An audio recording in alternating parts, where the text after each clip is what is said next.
Hi, boys and girls. Okay, so this might be a long video because Miss Bowden's going to be intertwining a lot of our ELA time with our science time this week. So I'm going to be doing a lot of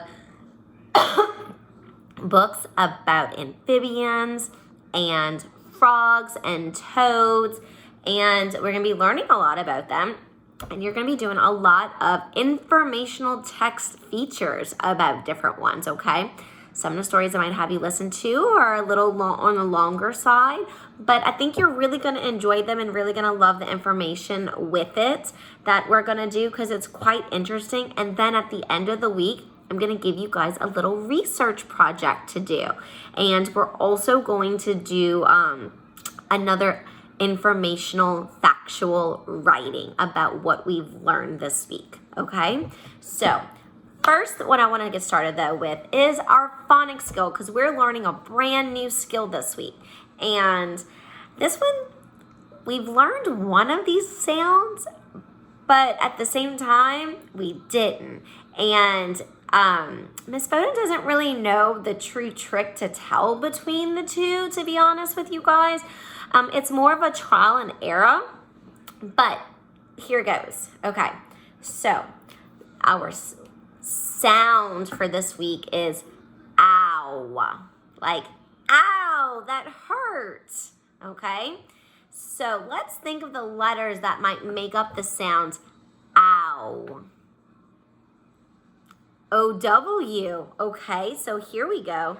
We've learned already this O-W sound. We learned that when we learned the O-A, and both of them said O. But sometimes this O-W will say ow. And it'll come at the end of a word, and sometimes it comes in the middle of a word. Usually it's going to come with another consonant at the end to make one big 3-letter word family, which is a big difference from the O sound, but OW says ow as well as O. And so one of your worksheets today is going to be finding the word that says O and ow so you see the difference between them. Okay, there's one more way to make the ow sound, and this one is always going to come in the middle of a word, and it's the O-U.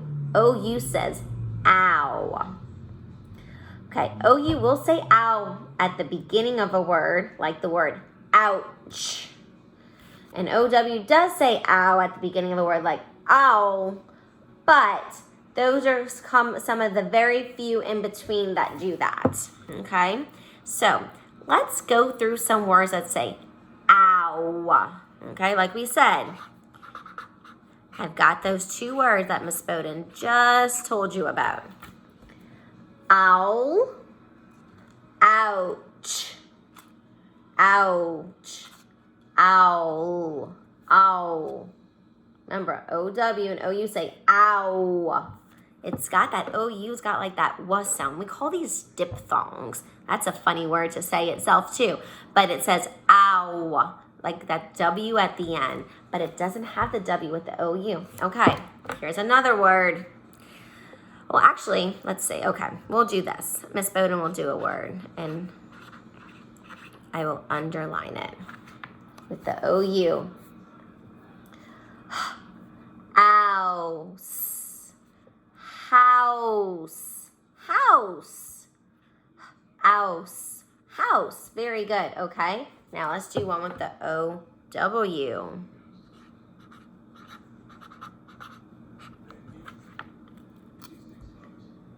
Crown, crown. Good job. Okay, I'm gonna do a few more words. Let's do this one.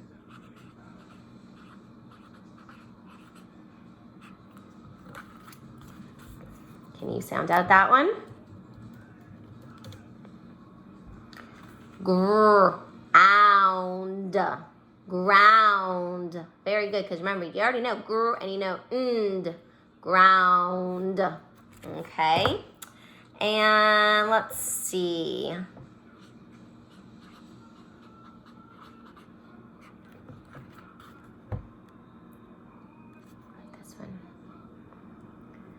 Flower. Flower. Flower. Good job. All right, I'm going to do one more of each. I'll give you some easy ones.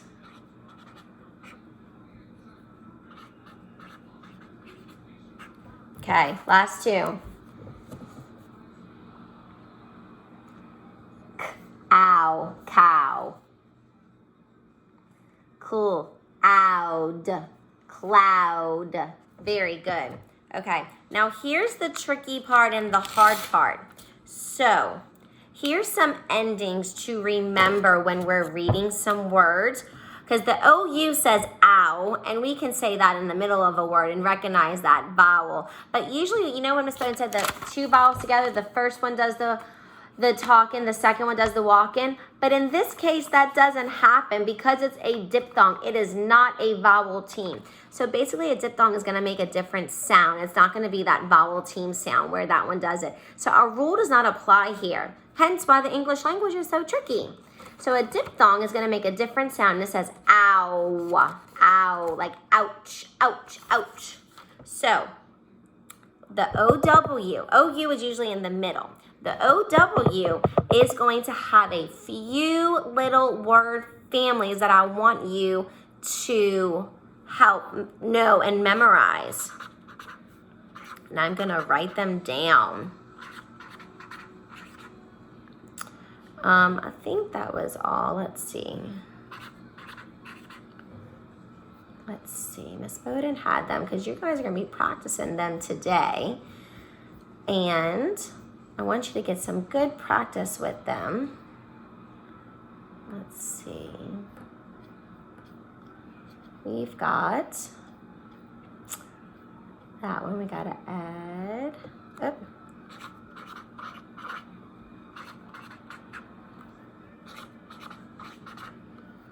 Ooh. I got a couple of them with OU and OW to help you with some of these words, okay? Okay, so here are a bunch of word families. Own, I know we say this word is own with the O, own, but in a word like gown, like a dress, this is own. Owl, ouse, ouch, out, oud, ound,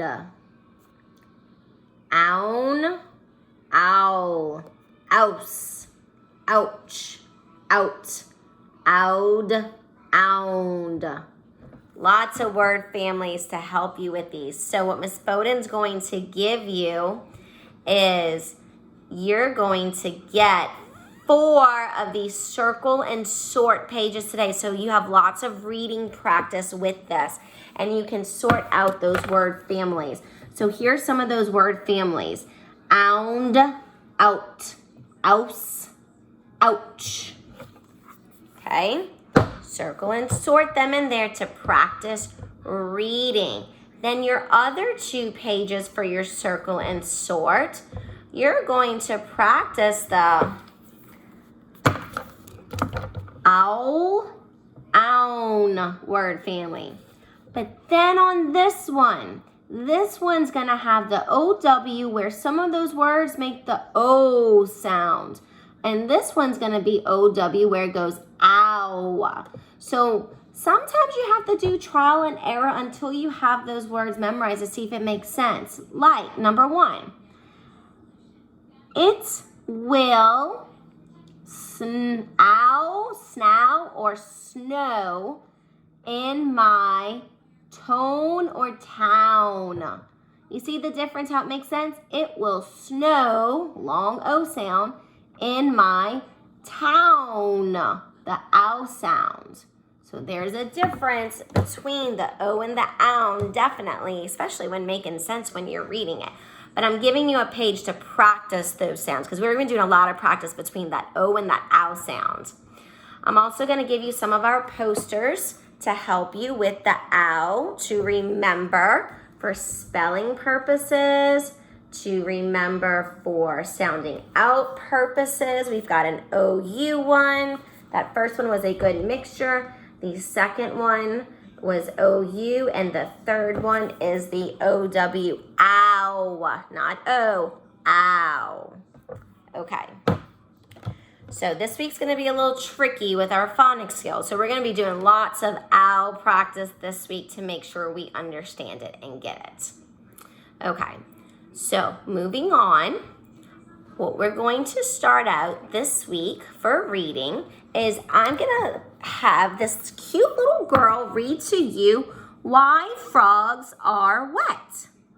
And it's a long story, but it's really interesting to hear her read it so you guys can kind of hear her inflection in her voice as she's reading things. And it's a little girl around your age reading, so you can read with her because she reads at your speed, and you'll be able to see the words on the screen. So you're going to read Why Frogs Are Wet, but before you read it, Miss Bowden's got a worksheet full of facts. So let's talk about that. Let's talk about those two words. Well, this one word, fact. Let me write that down. And the other word is opinion, okay?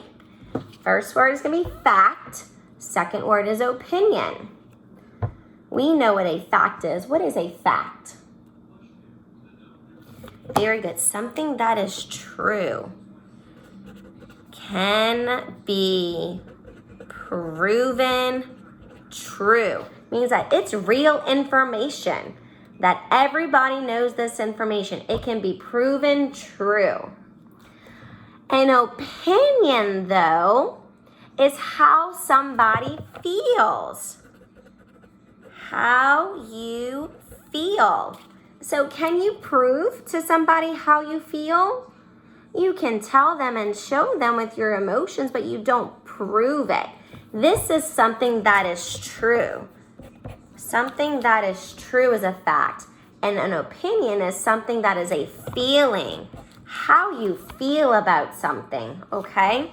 So a fact would be, let's say, the sky is blue.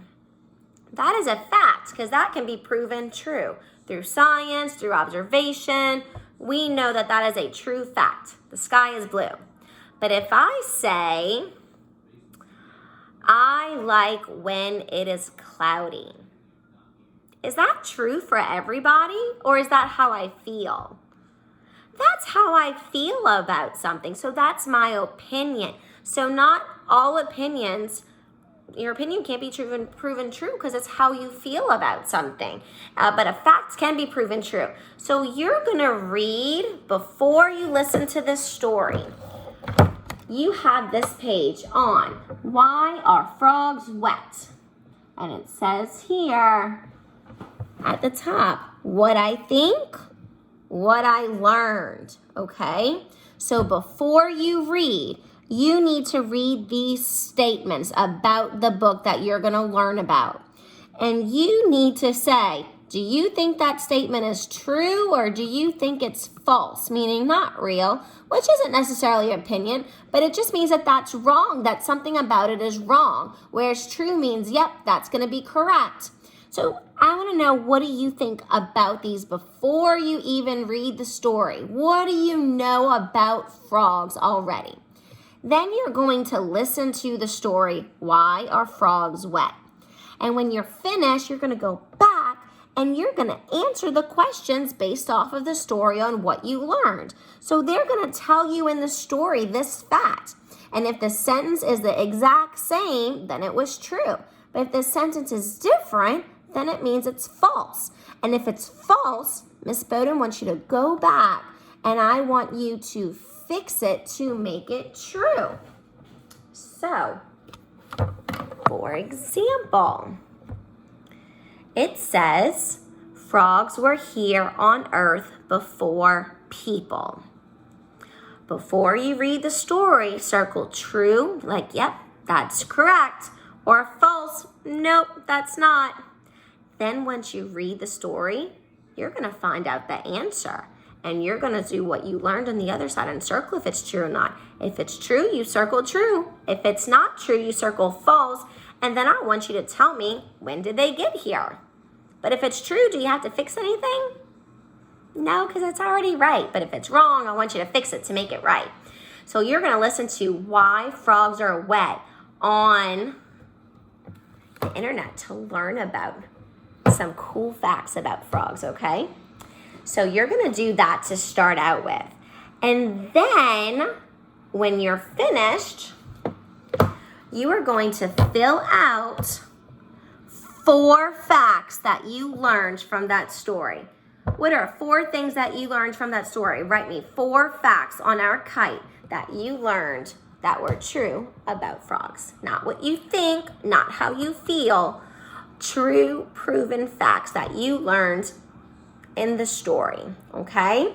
So you guys are going to do that, and then I will be back with your next video because this one's already taken a long time. So I'm going to do another post for science about amphibians, but that's going to start us out with it, okay? See you guys in a bit for science.